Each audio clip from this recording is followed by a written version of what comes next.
Germany retired the Gepard in 2010. It had never fired a round in combat. 12 years later, it's shooting down more targets per night than most active systems deployed to Ukraine. The Gepard wasn't brought back because it was the best option. It was brought back because it was the only thing that made the maths work. A retired gun that costs $500 per burst, hunting a drone that costs $50,000. In a minute, I'll show you the design decision that makes a Cold War tank lethal against a threat that didn't exist when it was built. And the reason its Soviet counterpart, the Tunguska, is still being destroyed on the same battlefield today. This is the story of the Gepard 35mm and the Tunguska 30mm. Same era, same problem. One became a drone killer, the other became a target. To understand why both systems exist, you have to go back to 1973. The Arab-Israeli War handed planners on both sides a brutal lesson. Aircraft flying fast and low could tear through armored formations before any existing defense could respond. The ZSU-23 Shilka, the standard Soviet self-propelled AA gun, had a reaction time problem. By the time a crew detected a target, tracked it, and got rounds on it, the window had already closed. Missile systems took 30 seconds minimum: radar warm-up, acquisition, launch. A gun system could respond in 8.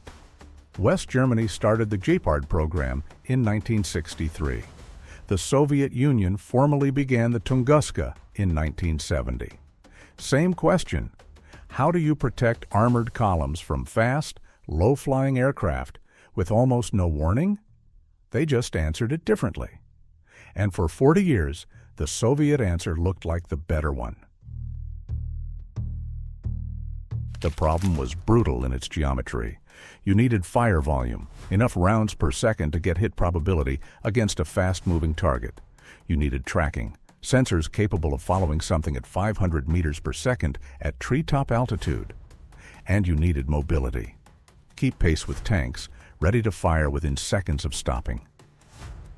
Most systems get 2 of those. Getting all 3 meant choosing where to spend your engineering budget.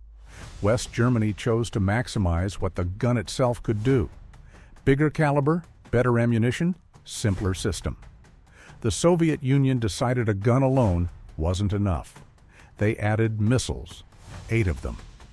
In 1982, that looked like the right call.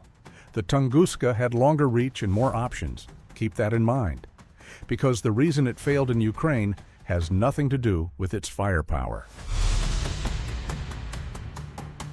The Gepard's designers chose 35mm over 30mm after testing both in 1969. That 5mm difference isn't trivial. A 35mm round carries significantly more explosive mass, and at a muzzle velocity of 1,440 meters per second with FAPDS rounds, it creates a destructive window that a near miss can still exploit. But the real weapon wasn't the gun. It was what you could put inside the shell.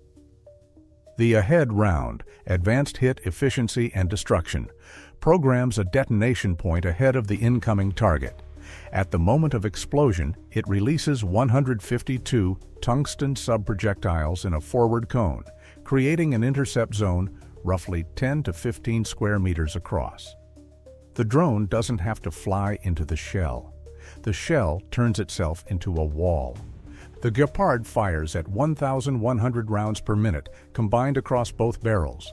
Each burst is calculated. The Ku-band tracking radar locks and follows. The gun leads the target. The ahead cloud meets it. Here's the part most people miss. The Gepard can receive targeting data from external radar stations kilometers away. Before it emits a single active signal of its own, it can already be pointing at an inbound drone. It still uses its own tracking radar to engage, but it can choose when to light up, rather than broadcasting continuously. In a battlefield full of things hunting radar signatures, that discipline matters enormously. Now here's where the Tunguska story gets genuinely interesting, and most people skip this part. The Soviet designers didn't just bolt missiles onto a gun platform, they rethought the caliber first. Moving from 23mm to 30mm doubled the effective kill zone and increased lethality against a MiG-17 at combat altitude by 50%. The A-10 Warthog and AH-64 Apache, America's primary ground attack threats, carried titanium armor rated to defeat 23mm rounds. The jump to 30mm was a direct counter. The Tunguska's guns were engineered to defeat armor the Shilka physically couldn't penetrate. The missiles extended that logic. 89M311 surface-to-air missiles layered the kill zone. Guns for targets under 4 kilometers, missiles out to 8 kilometers and beyond in later variants. Combined reaction time from detection to first shot, 6 to 8 seconds.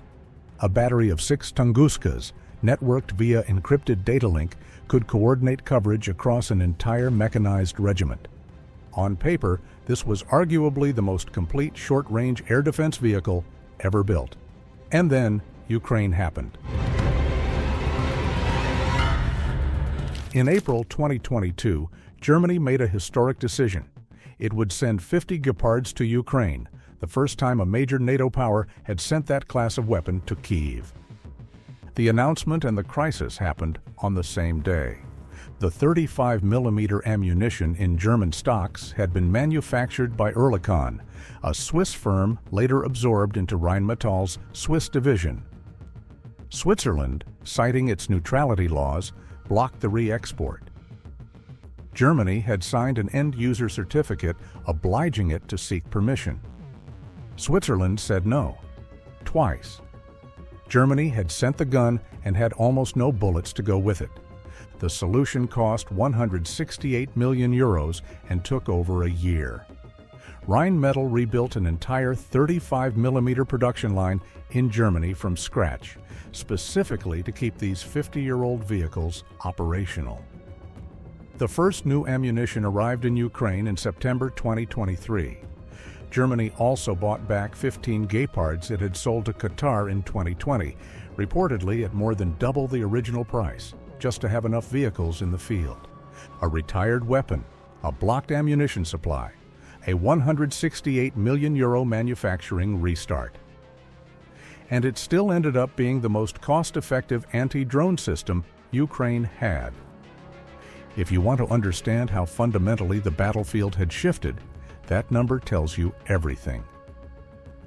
If this kind of engineering breakdown is what you're here for, subscribe. Now let's get to the flaw that no amount of firepower could fix. The Tunguska's entire design depends on active radar. The search radar sweeps continuously. The tracking radar locks and guides. In 1982, this was an acceptable trade-off.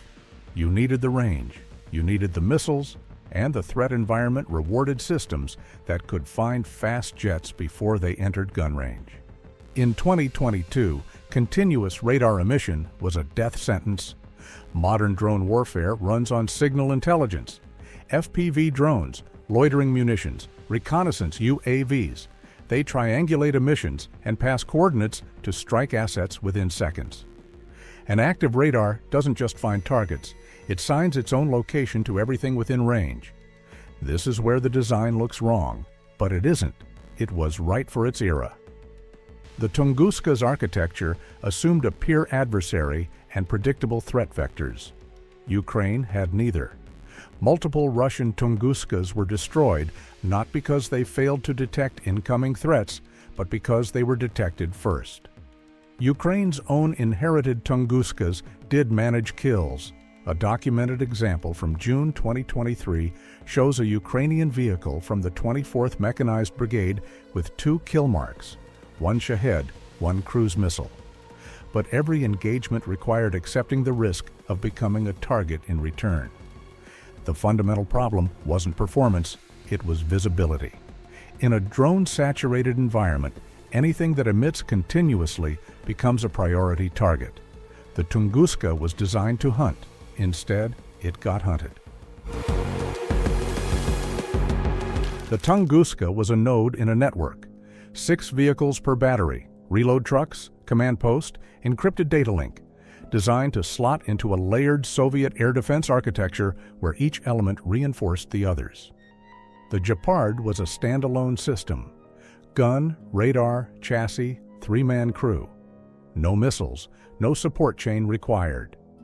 In the Cold War scenario both were designed for, the Tunguska wins. More options, more reach, built to kill A-10s and Apaches that the Gepard couldn't threaten at range.